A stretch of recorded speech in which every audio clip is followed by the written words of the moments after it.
세계사에서 한국전쟁은 무엇일까? 전 세계를 긴장시켰던 제2차 세계대전과 베트남 전쟁 사이에 일어난 소규모 전쟁에 불과했을까?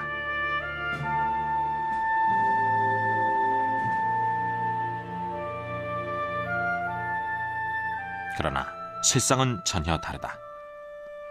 아시아의 패권을 놓고 벌어진 피비린내 나는 전쟁이었으며 혹독한 추위와 지칠 줄 모르는 적에 맞서야 했던 처절한 전쟁이었다.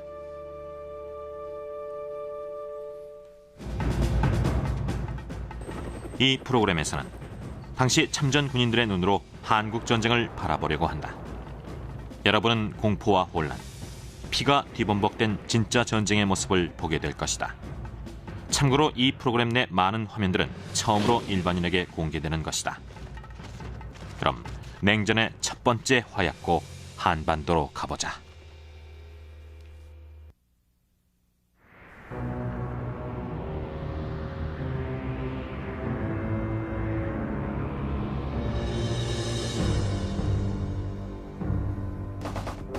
(1950년 11월) 말 유엔군은 고전을 면치 못하고 있었다.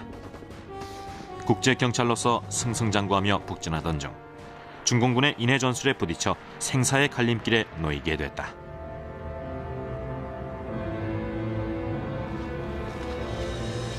서부전선의 제8군이 격전을 치르는 동안 동부전선의 제10군단은 장진호로 북상 중이었다.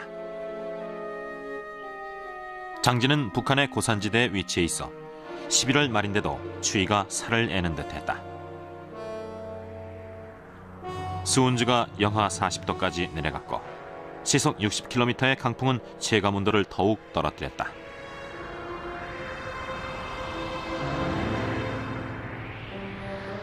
모든 것이 꽁꽁 얼어붙었다.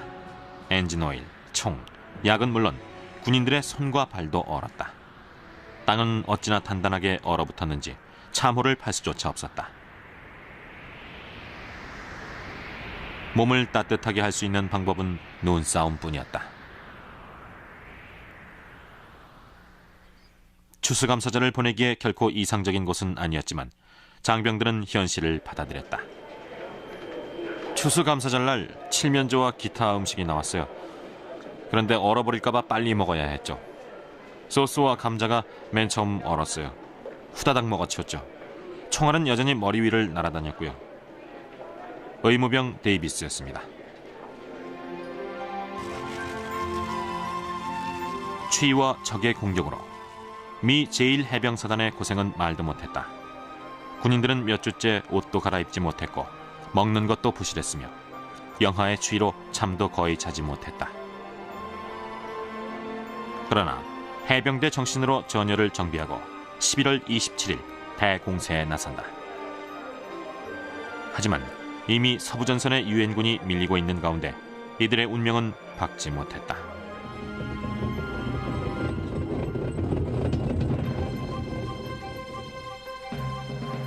미 제1해병사단의 목표는 장진 서쪽으로 해서 북한 정부가 도피 중인 강계까지 가는 것이었다. 당시 유엔군은 4지점에 주둔 중이었다. 우선 최전선은 장진호 북쪽의 유담리로 해병대 2개 연대가, 두 번째 지점은 장진호 서쪽으로 3,000명의 미 해병대가 주둔했다. 세 번째 지점인 고토리에는 미 보병대와 영 해병대 4,200명이 있었으며 마지막으로 장진호 동쪽에 2,500명의 보병이 있었다. 장진호 부근의 유엔군에 대한 보급은 불안정했다. 이미 장진호 이남은 철수 중이었기 때문이다. 장진호의 유엔군은 고립 상태나 같았다. 따라서 원활한 보급을 위한 묘책이 필요했고, 그래서 주목하게 된 것이 헬리콥터다. 헬리콥터는 제2차 세계대전 때 처음 전쟁에 투입된 이후 한국전쟁 때는 눈부신 활약을 한다. 특히 한국처럼 혹한으로 육상 보급이 거의 불가능한 상태에서는 더했다. 11월 27일 유담리의 미 해병대는 무평리로 북상을 시도하지만 중공군의 강력한 저항에 부딪힌다.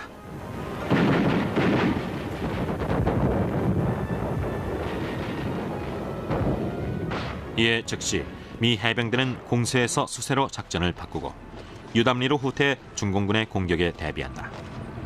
그리고 다음 날인 11월 28일 중공군 6개 사단 병력이 유담리를 공격한다. 이후 4월 동안 치열한 전투가 계속됐다. 미 해병대는 모든 화력을 동원해 중공군에 맞섰다.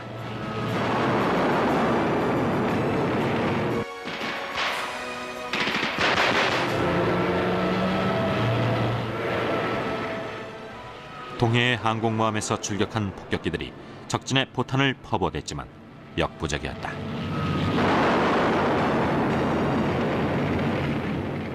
중공군이 미 해병대를 겹겹이 포위한 상태였고 살기 위해서는 이 여러 겹의 포위망을 하나씩 돌파해야 했다. 당시 사단장 스미스 장군의 말은 지금도 유명하다. 제군들, 우린 후퇴하는 게 아니다. 새로운 방향으로 공격하는 것이다.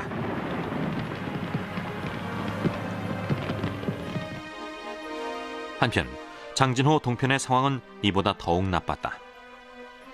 미 제7보병사단이 해발 1000m가 넘는 고지에서 포위돼 완전 고립된 상태였다.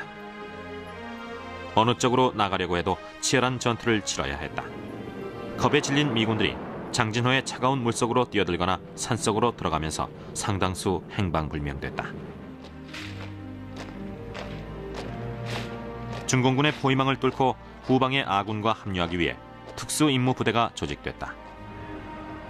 이들은 부상병을 실을 트럭만 챙기고 나머지 무기와 차량을 모두 파괴했다. 12월 1일 탈출이 시작됐다. 사방에서 적의 탄환이 날아왔고 공군의 항공 근접 지원으로 아군이 쏜 네이팜탄까지 위험할 정도로 가깝게 날아왔다. 특수임무부대가 앞선 가운데 포위망 돌파 작전에 들어갔다.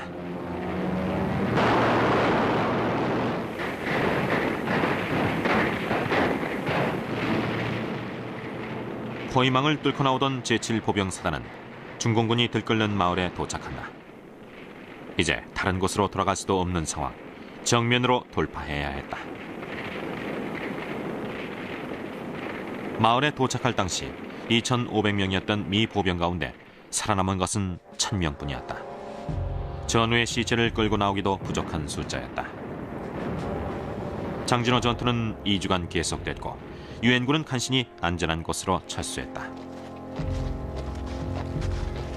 장진호 전투는 현대 전쟁사에서 전설처럼 회자되고 있다. 살인적인 추위, 무자비한 적, 물샐 틈 없던 포위망을 뚫고 나온 생존자들은 초신표라는 단체를 만들었다. 아주 적게 살아남았다는 뜻으로 초신은 장진의 일본식 표기다.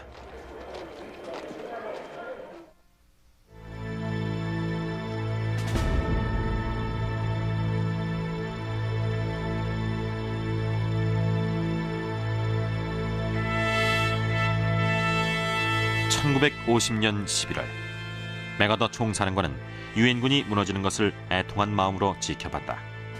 그는 한국전쟁이 자신의 마지막 전쟁이란 걸 알고 있었다. 그런데 거의 손안에 들어왔던 승리가 연기처럼 사라진 것이다. 메가더의 실망감은 무척 컸고 그 화살은 트루먼 대통령에게 돌아갔다.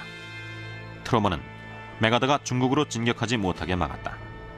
미국 전투기가 중국 전투기를 쫓아 중국 영토에 들어갈 수 없도록 했으며 전선에 투입하는 인원과 장비도 제한했다.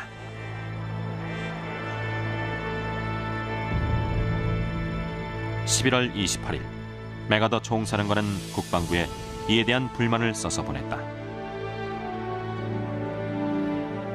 지금 우리는 새로운 전쟁을 치르고 있습니다. 선전포고도 없이 끼어든 중국과의 전쟁을 치르고 있습니다. 우리 사령부는 할 수 있는 모든 조치를 취하고 있지만 현재 상황은 우리의 능력과 통제권을 넘어섰습니다. 메가더 총사령관. 그렇지 않아도 원만하지 못했던 트루먼과 메가더의 관계는 유엔군이 열세에 몰리자 더욱 험악해졌다. 2달 전에 물밀듯이 북상했던 유엔군은 다시 쫓기듯이 남하해야 했다. 유엔군의 후퇴 행렬은 북한 주민들의 합류로 거대하게 불어났다. 수많은 북한 주민들이 탈북했다.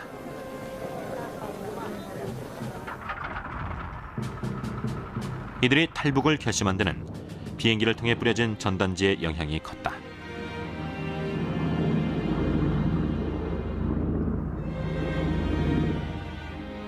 전단지는 공산주의의 폐해를 경고하고 자유세계의 안정된 모습을 선전했다. 공산 정권의 염증을 느끼고 있던 북한 주민들에겐 솔깃한 얘기들이었다. 한편 중공군의 공세는 계속됐다.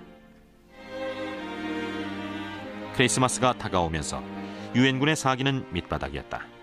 당시 유엔군은 워싱턴의 소극적인 태도에 불만이 높았다. 전력으로 보면 분명히 적보다 우세한데 워싱턴의 제약으로 전력을 마음껏 쓸 수 없었고 이로 인해 전쟁에서 밀리고 있다고 여겼다. 만약 워싱턴의 제약이 없다면 크리스마스를 한국이 아닌 고향에서 맞이했을 거라고 생각했다.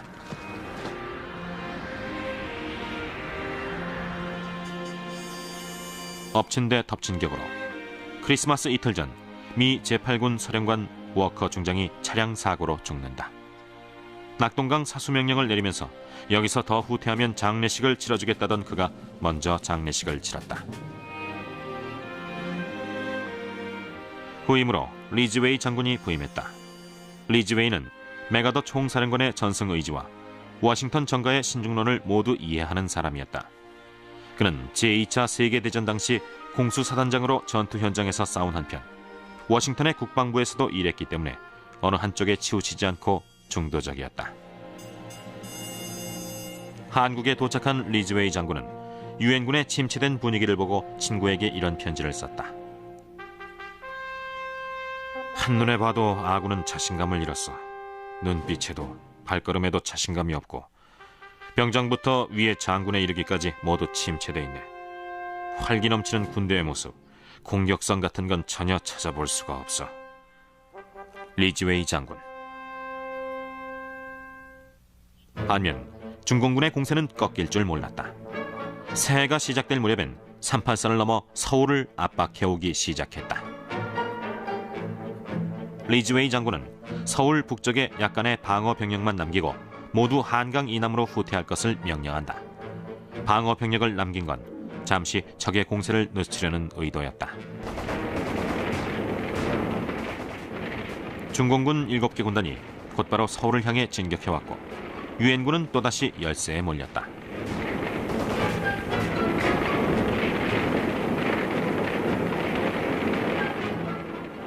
(1월 3일) 서울은 다시 적의 손에 들어갔고 다음 날인 1월 4일 유엔군은 서울에서 남쪽으로 150여 킬로미터 떨어진 금강까지 후퇴했다. 바로 일사후퇴였다. 넉 달 동안 수많은 사상자만 내고 다시 원점으로 돌아왔다. 그래도 다행히 획기적인 의료 체계로 많은 부상자들이 목숨을 구할 수 있었다.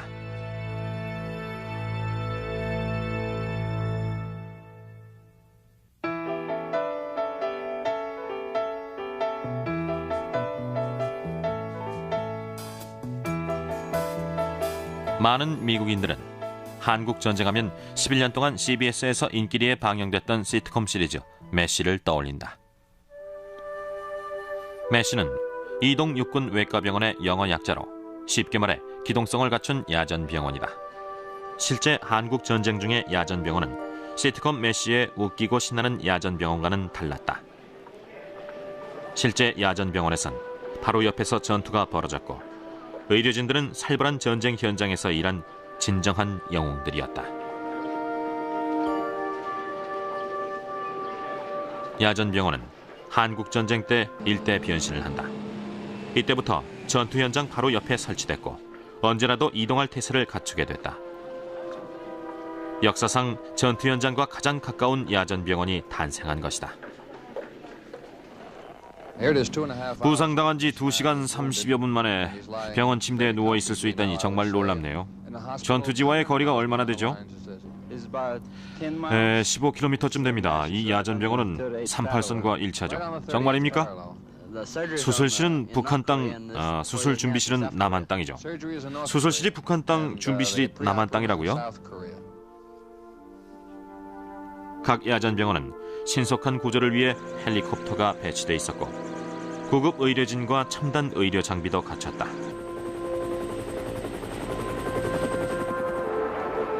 이 야전병원의 기본 기능은 일명 미트볼 수술이다.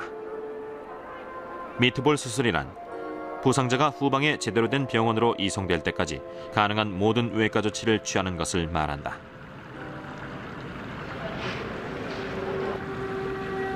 또 야전병원은 시간에 대한 철칙이 있었다. 부상당한 지 1시간 이내에 야전병원에서 치료받을 수 있도록 하는 것이었다. 이를 위해서는 신속한 수송수단이 있어야 했다. 한국은 지형이 험해서 차량과 기차보다는 헬리콥터 수송이 더 적당했다. 헬리콥터와 야전병원의 활약으로 수많은 부상병들이 생명을 건질 수 있었다. 덕분에 한국전쟁의 부상병 소생률은 제2차 세계대전보다 25% 높았다.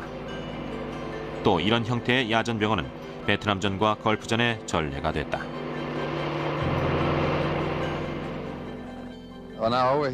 이쪽으로 와보니까 부상병을 엑스레이실로 옮기고 있는 것 같은데 잠깐 설명 좀 해주시겠습니까? 다리에 엑스레이 사진을 찍으러 갑니다. 성함이 바비 그린입니다. 의사세요?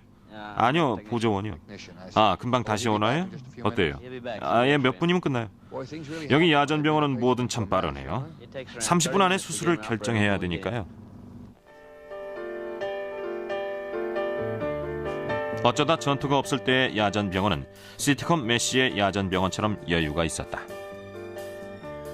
여자 의료진들도 남자들과 함께 부상병을 치료했다. 1951년 후반, 전쟁이 소강 상태를 보이자 배구를 하는 모습도 볼 수 있었다. 기다리는 시간을 때우기엔 그만이었다. 그러나 일단 부상병들이 들어오기 시작하면 의료진들은 바쁘게 움직였다. 80시간 동안 쉬지 않고 수술을 하는 일도 있었다. 이들이 사흘 동안 하는 수술은 일반 병원에서 1년 하는 수술보다 더 많았다. 의료 행위의 기준도 조금 달랐다. 우리의 목표는 부상병을 어떻게든 살려서 후방으로 보내는 것이었습니다. 물론 부상병의 손가락이나 팔, 다리도 중요하지만 생명을 구하기 위해 잘라야 할 때는 잘랐죠. 우리는 다리 한쪽을 구하느라고 뒤에서 기다리는 부상병의 생명을 위태롭게 할 수 없었습니다. 후커 군의관이었습니다. 한국전쟁 중 야전병원의 활약은 눈부셨다. 유엔군이 전쟁을 수행하는 데 든든한 힘이 되어줬다. 부상병들은 야전병원에서 임시 치료를 받고 나면 후방의 병원으로 이송됐다. 한편 부상이 경미한 장병들은 다시 전선으로 나갔다. 중공군의 공세가 계속되고 있어 한 명의 장병이라도 아쉬운 상황이었다.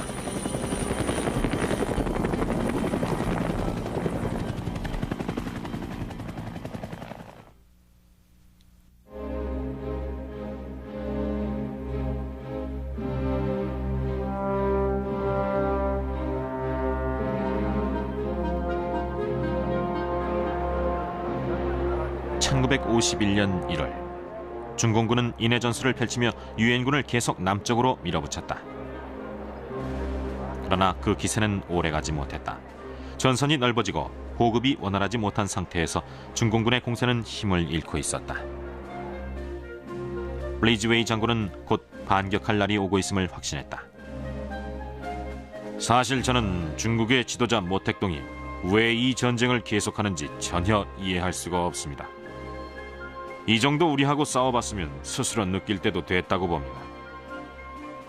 현재 중국의 능력으로는 한반도에서 우리 미국을 절대 이길 수 없다는 것을 말이죠. 계속 이런 식으로 나오면 정말로 본때를 보여줄 생각입니다. 리즈웨이 장군은 특수임무부대를 조직해 중공군의 동태를 알아오도록 지시했다. 특수임무부대는 적진으로 침투했다. 그런데 금강에서 수원까지 올라가는 동안 이렇다 할 중공군을 만나지 못했다. 또한 정찰기들은 적군이 남진을 하는 대신 북진하고 있다고 보고해왔다. 납득할 수 없는 상황이었다. 적의 사정이 무엇이든 리즈웨이 장군은 반격을 결정한다. 공산군을 서울에서 몰아낼 작전을 짜기 시작했다. 1월 25일 작전명 천둥번개가 떨어졌다. 유엔군이 대반격을 시작하자 공산군은 뿔뿔이 흩어졌고 단 며칠 만에 힘들이지 않고 인천과 김포 비행장을 탈환했다. 2월에 들어서자 한강까지 진격해 강 건너로 서울을 볼 수 있게 됐다. 5개월 전의 상황이 되풀이되고 있었다. 유엔군은 공산군이 물러나는 이유를 알지 못했지만 이 기회를 최대한 이용해야 한다고 생각했다. 리즈웨이 장군은 나폴레옹의 다음 말을 인용했다. 마을은 신경 쓰지 말고 포로들만 데려와라. 리즈웨이 장군은 점령 지역을 넓히는 것보다 중공군에게 타격을 입히는 데 중점을 뒀다. 그의 판단으론 한국전쟁은 유엔군의 화력과 중공군의 인해 전술의 대결이었다. 그런데 이때 양쪽 다 예상치 못한 변수가 생겼다. 폭우가 쏟아져 사방이 물바다와 진흙탕으로 변했다. 양쪽 다 꼼짝할 수 없게 됐다. 같은 상황에서도 더 큰 타격을 입은 쪽은 중공군이었다. 폭우와 미군의 폭격으로 보급이 끊겨 식량 배급이 제대로 이루어지지 않은 것이다. 흔히들 군대는 배가 차야 싸울 수 있다고 하는데 중공군은 그렇지 못했다. 반면 유엔군의 식량 배급은 원활했다. 게다가 닷새 동안의 휴가가 실시된 덕분에 유엔군의 사기는 한껏 올라갔다. 미군은 최전선의 보병들에게 닷새 동안의 일본 휴가를 실시했다. 장병들은 실컷 먹고 자고 놀며 꿀맛 같은 휴가를 즐겼다. 그리고 100% 충전돼 전쟁터로 들어왔다.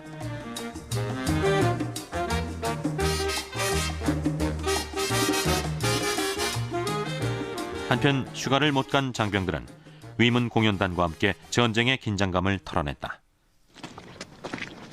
1951년 3월 1일 활기를 되찾은 유엔군은 한강을 건너 서울을 되찾기 위해 다시 공세를 펴기 시작했다.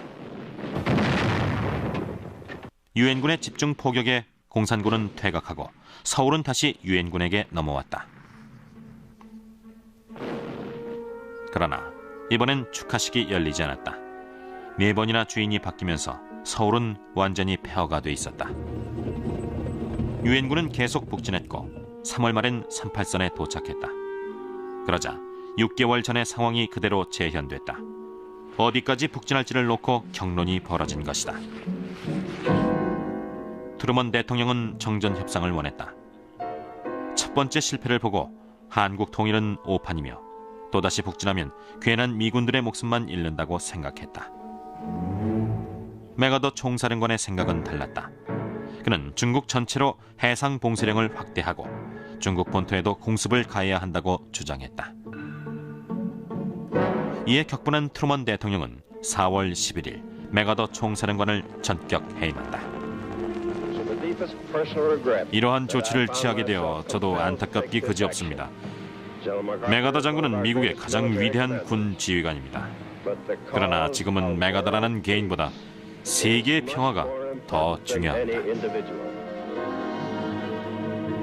맥아더의 해임은 급작스러웠고 이로 인해 트루먼 대통령의 인기는 추락했다. 반면 맥아더는 영웅 대접을 받으며 귀국했다. 귀국한 맥아더는 미 의회에서 유명한 연설을 한다. 여러분,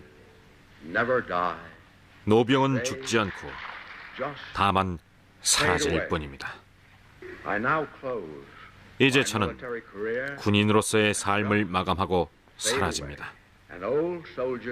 하나님이 주신 의무를 다하기 위해 애쓴 노병은 이렇게 사라집니다.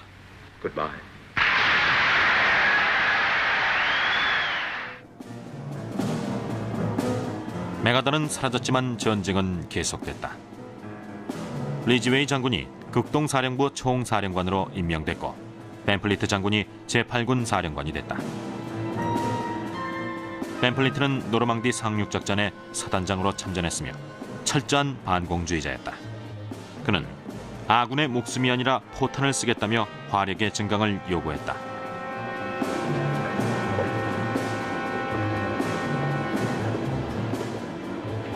유엔군의 화력이 증강되면서 적의 기세는 더욱 위축됐다. 중공군이 대거 철수하고 있는 것처럼 보였다. 그러나 항공정찰기의 보고를 분석한 결과 중공군은 제2의 공세를 준비하기 위해 집결 중이었다. 그러나 이번엔 유엔군도 대비책이 있었다.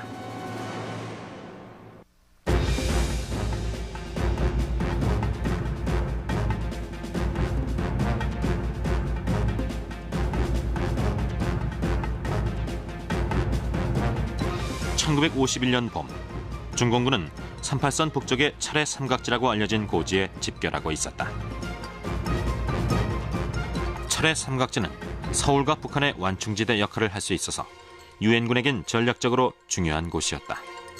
그러나 공략하기가 쉽지 않았다. 리즈웨이는 중공군의 대반격을 이미 눈치채고 있었고 지난 6개월간 중공군과의 전투로 전술도 꿰뚫고 있었다. 중공군은 언제나 기습 공격을 취한 뒤 갑자기 잠잠해지는 특징이 있었다. 가공할 만한 적이지만 장기전은 약하다는 뜻이었다. 리즈웨이는 단계별로 라인을 지정해 철의 삼각지를 공략하는 기준으로 삼았다. 일단 한 라인에 도착하면 이 라인은 그 위의 라인까지 전진하는 교두보가 된다. 만약 후퇴하더라도 바로 아래의 라인까지만 후퇴해 다음 반격을 준비하도록 했다. 각 라인은 미국 주의 이름을 따서 붙였다.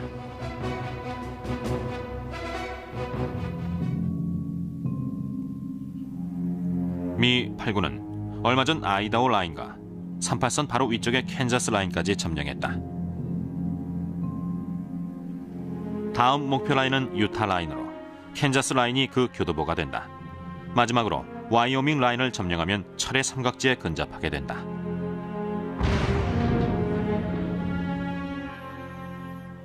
후퇴하건 전진하건 유엔군의 목표는 적을 많이 사살하는 것이었다.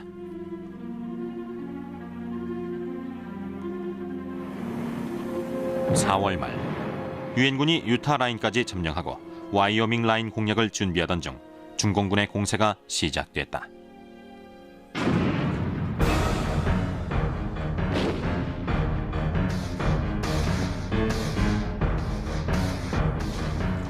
(4월 22일) 남한의 국군이 지키고 있는 중부전선에 중공군의 공격이 가해졌다. 중공군은 또다시 유엔군의 전선을 두 동강 내려고 했다. 그러나 이번엔 리즈웨이가 정해놓은 라인이 있었다. 미 제8군은 캔자스 라인으로 후퇴해 방어 자세를 취했다. 더 이상의 후퇴는 없었다.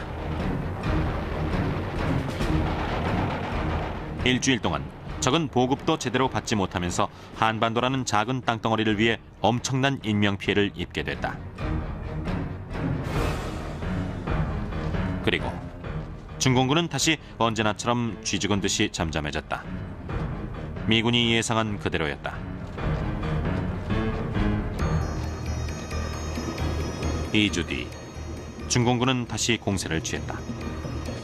그러나 이미 벤플리트는 대비책을 세워두고 있었다. 중공군을 향해 일제히 포탄을 퍼부어댔다.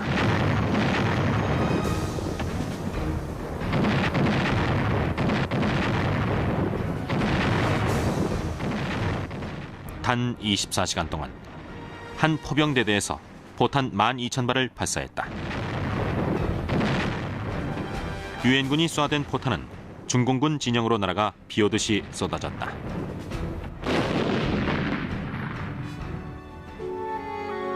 이 포격으로 중공군 사상자는 35,000명이나 됐지만 유엔군의 사상자는 900명에 그쳤다. 이 포격이 바로 벤플리트 포격이다. 벤플리트는 아군의 목숨이 아니라 포탄을 쓰겠다는 다짐을 지킨 것이다. 유엔군의 화력이 중공군의 인해 전술을 무너뜨렸다. 6월, 유엔군은 와이오밍 라인까지 올라갔다. 중공군이 전쟁에 개입한 이후 가장 북쪽까지 올라온 것이었다. 수천 명의 전쟁 포로와 수톤의 무기도 압수했다. 그리고 마침내 철의 삼각지 공략을 시작했지만 적의 철통 같은 저항에 부딪힌다.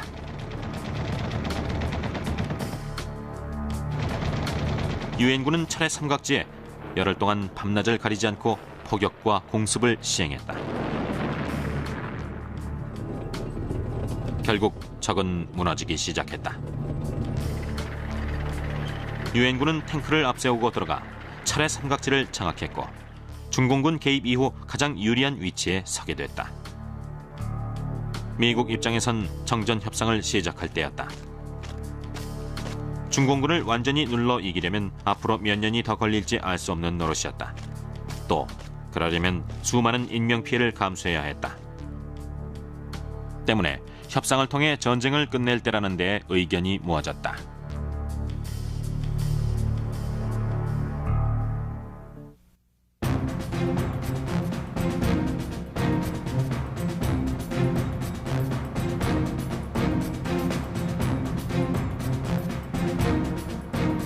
(1951년 6월) 말 유엔은 공산 측에 정전 협상을 제안한다. 그리고 이틀 뒤 공산 측이 이 제안을 수락한다. 평화의 기운이 싹트기 시작했다. 초기에 정전 협상은 개성에서 열렸다가 곧 판문점으로 옮겨진다. 빨리 끝날 것이라는 애초의 기대와 달리 정전 협상은 전쟁만큼이나 힘들었다. 가장 큰 걸림돌은 양측 모두 자신들이 이 전쟁에서 이겼다고 생각한다는 것이었다. 서로 상대의 양보만 고집했다. 유엔군은 군사 분계선을 현재의 전선으로 정하자고 한 반면 공산 측은 전쟁 이전의 38선으로 하자고 요구했다. 또 공산 측은 전쟁 포로를 포로 본인의 뜻에 관계없이 일괄 송환하자고 했다. 하지만 공산 측은 대부분의 유엔군 전쟁 포로를 죽인 뒤였다. 10만여 명의 유엔군 전쟁 포로 가운데 살아서 돌아온 사람은 13,000명에 불과했다. 극적으로 살아 돌아온 유엔군 전쟁 포로들은 고문과 극심한 배고픔이 계속됐던 악몽 같았던 포로 생활을 털어놨다. 중공군은 이들을 세뇌하고 재교육해서 공산주의자로 전향시키려고 했다. 또 총을 겨누고 강제로 미국에 반대하는 라디오 방송을 하도록 했다. 포로 수용소에서는 의약품이 없어서 아파도 치료를 할 수 없었다. 수많은 유엔군 전쟁 포로들이 정신 이상 증세를 보이거나 굶어 죽었다. 반면 공산군 전쟁 포로의 수용소 생활은 그 정도로 비참하진 않았다. 이들은 유엔군 경비병보다 동료 포로를 더 무서워했다. 공산군 포로들은 반공산주의자와 친공산주의자로 양분됐고 이 양측 간의 충돌로 사상자가 생기는 일이 심심찮게 일어났다. 그러면 공산 측은 정전 협상에서 이 일을 꼬투리 삼아 물고 늘어졌다. 양측은 서로 양보하지 않았고 정전 협상은 여러 차례 중단됐다.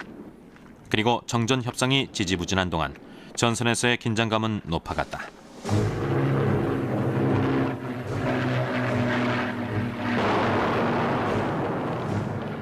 특히 긴장감이 높았던 곳은 38선 바로 위에 철의 삼각지였다.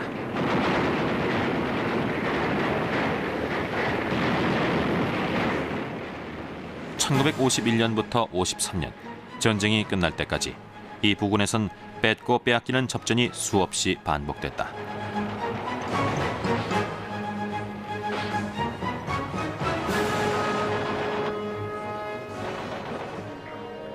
그러다 잠시 전투가 없을 때는 다른 일로 바빴다.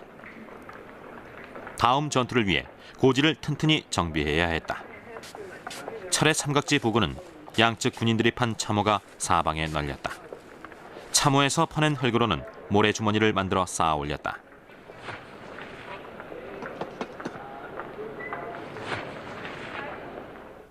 이렇게 쌓아 올린 고지에서 유엔군은 공산군을, 공산군은 유엔군을 주시했다. 시간이 남으면 사진을 찍기도 했다.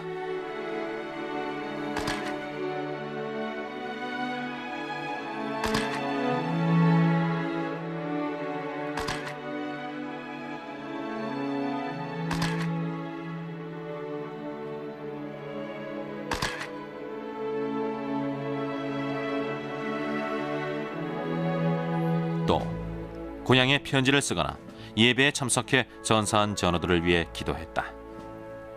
그러나 자신들을 위한 기도는 하지 않았다. 죽은 전우들을 위해 기도했고 내가 죽게 되면 고통 없이 빨리 죽게 해달라고 기도했죠. 하지만 살려달라는 기도는 하지 않았어요. 나만 살려달라고 기도하는 건 이기적이니까. 카치 이등병이었습니다. 이들의 이기적인 기도는 단 하나, 고지를 차지할 수 있게 해달라는 것이었다. 1952년 여름, 미 제8군은 여전히 북측 고지를 주시하고 있었다. 전쟁이 끝나기 전에 북측의 고지를 하나라도 더 뺏고 싶은 생각이 간절했다. 하지만 그것은 공산 측도 마찬가지였다. 이런 양측의 욕심으로 전쟁이 끝날 때까지 이 부근의 고지는 피로 물들었다. 이 가운데 가장 유명한 고지가 불모고지로 포격의 민둥산이 된 데서 유래한 이름이다. 불모고지는 근처에서 가장 높아 주변을 훤히 내려다볼 수 있었다. 1952년 6월, 유엔군은 이 불모고지를 차지하기 위해 작전에 돌입했다.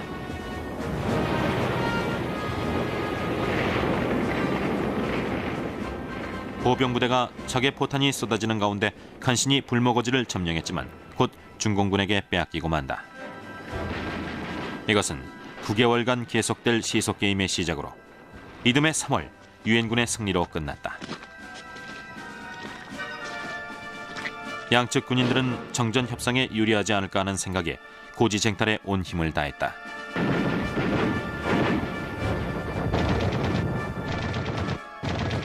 그러나 정전 협상은 계속 제자리 걸음이었다. 유엔군은 만족할 만한 협상 결과를 끌어내기 위해 공산 측을 더 압박할 필요를 느꼈다. 그래서 생각해낸 방법이 전투기를 이용한 공습이다.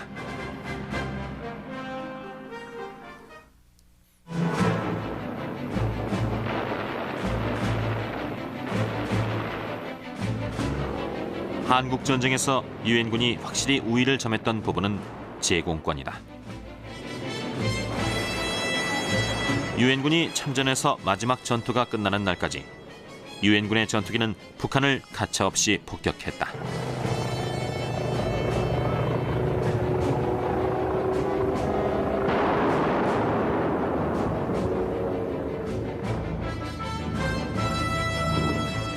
유엔군의 전투기는 대부분 제2차 세계대전 때 활약한 기종으로 대표적인 예가 B-29 슈퍼 포트리스다.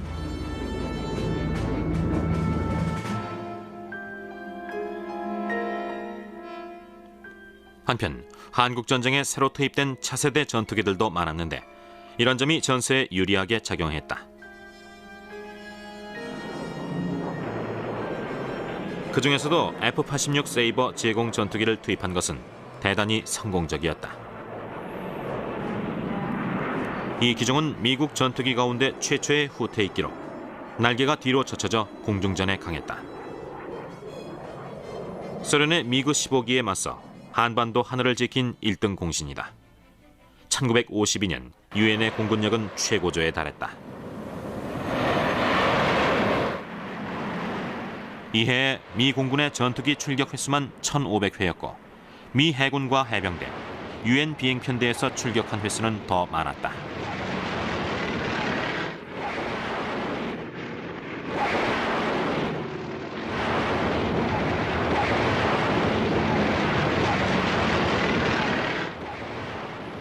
(1952년) 여름, 유엔군의 전투기가 북한 상공을 위협했다. 정전 협상에서 공산 측을 밀어붙이기 위해서였다. 유엔 전투기는 북한의 압록강까지 올라갔다. 압록강 주변은 북한의 산업시설들이 몰려있는 곳이다. 또 한편으론 중국과의 국경선이기도 해서 중공군 전투기의 역공을 조심해야 했다. 그러나 이런 위험에도 불구하고 6월 23일 유엔의 폭격기는 압록강 주변의 핵심 산업시설에 폭격을 가했다.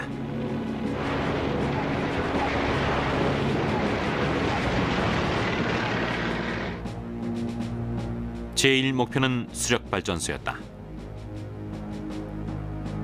세이버기가 중공군의 미거기를 감시하는 동안 폭격기가 수력발전소를 명중시켰다.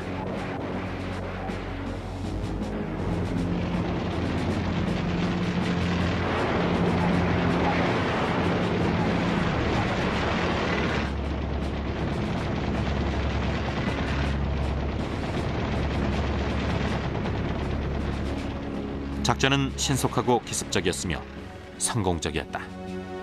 이 폭격으로 북한 전력 공급의 90%가 차질을 빚게 됐다. 이승만 대통령은 북한에 결정적인 타격을 준 이 공습에 대해 이렇게 평했다. 미국의 전투기가 자기의 주요 시설을 강타하고 대단히 큰 피해를 입혔습니다.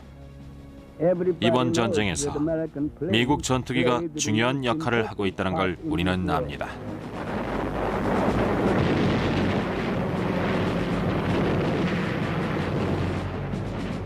그러나 공산군은 이런 치명적인 공습에도 여전히 뻣뻣하게 나왔다. 공습으로 유엔이 정전 협상에서 유리한 입장에 서게 됐지만 충분치 않았다.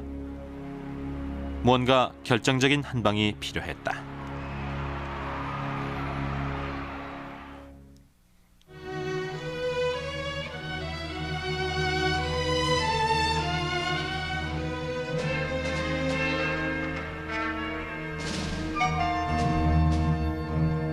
한국전쟁은 1952년 미국 대통령 선거의 주요 쟁점이었다.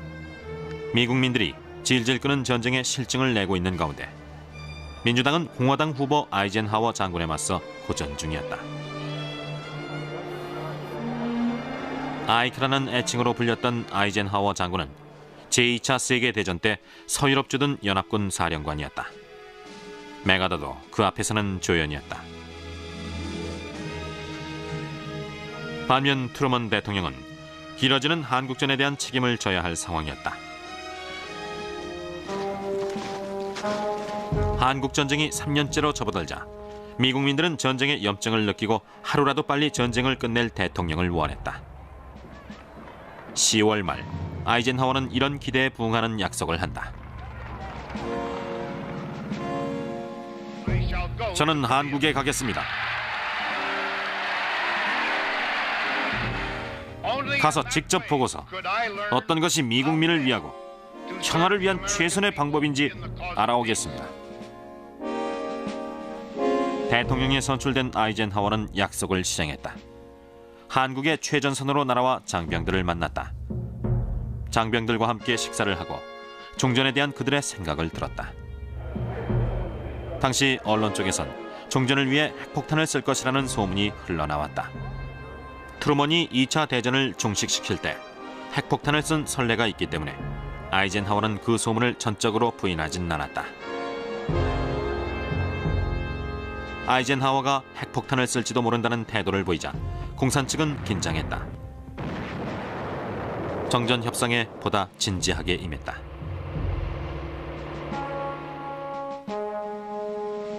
아이젠하워의 대통령 취임 석 달 뒤 중국에서 전쟁을 끝내고 싶다는 뜻의 편지를 보내왔다. 그러나 전쟁을 끝내기는 시작보다 더 어려웠다. 정전 협정이 모양을 갖추는데 다시 넉 달이 걸렸다. 전방의 양측 군인들은 종전이 눈앞에 다가오자 가능한 더 유리한 상태에서 전쟁을 끝내기 위해 분발했다. 치열한 고지 쟁탈전은 마지막까지 계속됐다. 1953년 7월 27일 전쟁이 시작된 지 3년을 넘기고 드디어 정전협정이 체결됐다. 이전의 38선 대신 새로운 휴전선이 생겼고 그것은 유엔 측의 작은 승리였다. 그러나 전방의 포문은 그로부터 12시간 뒤 협정의 효력이 발생하는 순간까지 불을 뿜었다.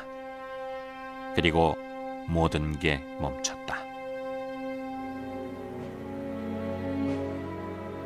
한국전쟁 3년 동안 300만 명이 넘는 사상자가 발생했다. 군인은 물론 민간인들까지 다치고 죽고 행방불명됐다. 고요한 아침의 나라는 쑥대밭이 됐다.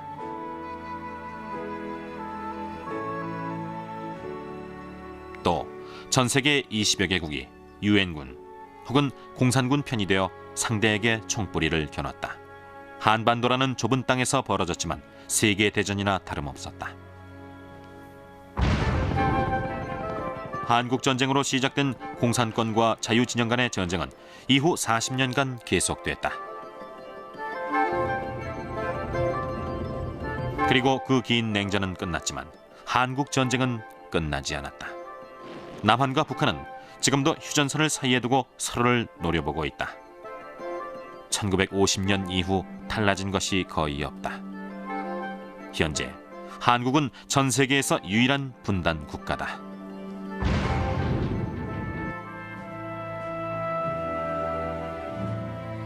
불안한 그림자는 여전히 한반도를 뒤덮고 있지만 한반도의 평화를 위해 싸운 이들의 희생정신은 전쟁사에서 가장 고결한 것이었다.